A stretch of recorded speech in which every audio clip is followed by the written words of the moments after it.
দর্শক আসসালামু আলাইকুম। আবারও চলে আসলাম আপনাদের মাঝে নতুন একটা রেসিপি নিয়ে। যদি বাসায় থাকে কলা আর যদি থাকে ডিম, ঝটপট বানিয়ে নিন এই নাস্তাটা। খুবই হেলদি একটা নাস্তা আর মাত্র 10 মিনিটে তৈরি করা যায়। তো চলুন কথা বাড়াবো না।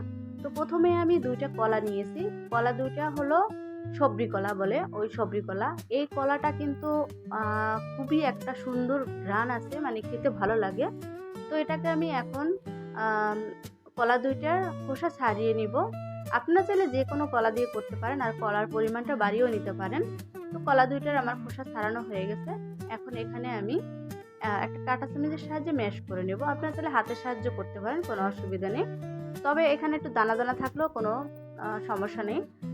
যে যেখান থেকে ভিডিওটা দেখছেন শুরুতে বলবো লাইক দিয়ে ভিডিওটা কন্টিনিউ করবেন আর ফুল ভিডিও দেখে সুন্দর একটা কমেন্ট করবেন। আপনাদের সুন্দর একটা কমেন্টে আমাদের ভিডিও বানাতে খুবই ভালো লাগে। তো আমার কলা কিন্তু ম্যাশ করা শেষ। এখানে আমি এখন অ্যাড করব 1.5 কাপ ময়দা। আপনারা চাইলে ময়দার পরিবর্তে আটা বা চালের গুঁড়োটাও নিতে পারেন। তো এখানে আমি দিয়ে দিব 1 কাপ চিনি। তো চিনির পরিমাণটা আপনারা আপনাদের মন মতো করে নেবেন, যেমন আপনারা পছন্দ করেন ওরকম। তো এখানে আমি অ্যাড করব একটা ডিম। তো আমি এখানে কিন্তু আমার যতটুকু পরিমাণ লাগবে আমি অতটুকুই ময়দা নিয়েছি, আপনাদের বাড়িয়ে কমিয়ে নিতে পারেন, কোনো অসুবিধা নেই। তো এখানে আমি অ্যাড করছি লবণ, আর এখানে আমি অ্যাড করব যে এলাচের গুঁড়ো। এলাচটা ভেজে আমি ওই গুঁড়োটা করে নিয়েছি, এখানে আমি এলাচের গুঁড়োটা দিয়ে দিলাম। আর ডিমের যে একটা কাঁচা স্মেল আসে ওইটা যেন না আসে। আপনারা চাইলে এখানে ভ্যানিলা এসেন্স দিতে পারেন। দুইটারই কাজ এক, ভ্যানিলা এসেন্সের কাজও গন্ধটা কমবে আর ডিমের, আর এলাচের গুঁড়োটা দিলেও গন্ধটা কমে যাবে। অসুবিধা নেই, আপনারা দুইটা একটা দিতেই পারেন। তো এখন হ্যান্ড রাইস দিয়ে ভালো করে মিক্স করে নিয়েছি। এখানে আমি নিয়েছি দুধ। তো আমি দুধটা ভালো করে একটু গরম করে তারপর মিডিয়াম মানে কুসুম গরমটা ওইটা আমি এখন দিয়ে দেবো। একটু কুসুম গরম দেওয়ার চেষ্টা করবেন। আপনারা দুধের পরিবর্তে চাইলে পানিও অ্যাড করতে পারেন, তবে এখানে কিন্তু একটু কুসুম গরম পানি বা গরম দুধ দিবেন, তাহলে এই নাস্তাটা ফুলবে বা অনেকটাই সফট হবে। তো আপনারা চাইলে হাত দিয়েও গোলাটা গুলতে পারেন। তো আমি কিন্তু একটা হ্যান্ডেল দিয়ে করলাম। এখন এই ব্যাটারটা কেমন হবে সেটাও আমি দেখিয়ে দিব। তো এখানে আমার 1.5 কাপ ময়দায় 1 কাপ দুধ লেগে গেছে। তো আপনারা তো দেখলেই বুঝতে পারতেছেন।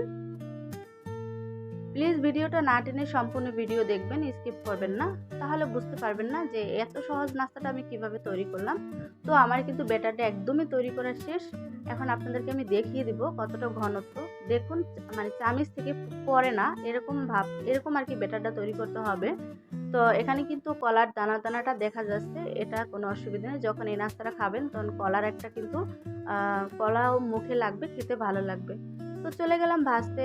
চুলাতে আমি কিন্তু প্যান বসায় কিন্তু দিয়ে দিলাম তেল। এই নাস্তাটা ভাজতে বেশি তেল লাগবে না, অল্প তেলে ভাজা হয়ে যাবে। তবে তেলটা কিন্তু গরম হয়ে গেছে। এখন এখানে আমি একটা চামচের সাহায্যে অল্প অল্প করে ব্যাটারটা দিয়ে দিব। তো আমার তো এটা ফ্রাই প্যান, তাই একটু ছড়িয়ে যাচ্ছে। আপনারা চাইলে যে কি বলে ছোট যে কড়াই থাকে পিঠা ভাজে ওইগুলো করেও দিতে পারেন, কোনো অসুবিধা নেই। তাহলে ওই ব্যাটারটা দেওয়ার পরে ওইটা একদম ঠিক হবে, মানে ফুলে উঠবে আর ছোট ছোট ছড়িয়ে যাবে না কোথাও। তো আমি এভাবে অল্প অল্প করে ব্যাটারটা সব জায়গায় দিয়ে দিব। যে যেখান থেকে ভিডিওটা দেখছেন নতুন এবং পুরাতন বন্ধুরা সবাইকে অসংখ্য ধন্যবাদ। নতুন বন্ধুরা যদি আমার চ্যানেলটা এখনো সাবস্ক্রাইব করে না থাকো, প্লিজ সাবস্ক্রাইব করে বেল আইকনটা প্রেস করে দেবে, তাহলে ভিডিও ছাড়ার সাথে সাথে তোমাদের কাছে চলে যাবে। আর সম্পূর্ণ ভিডিও দেখে সুন্দর একটা ভিডিওমূলক কমেন্ট করবেন।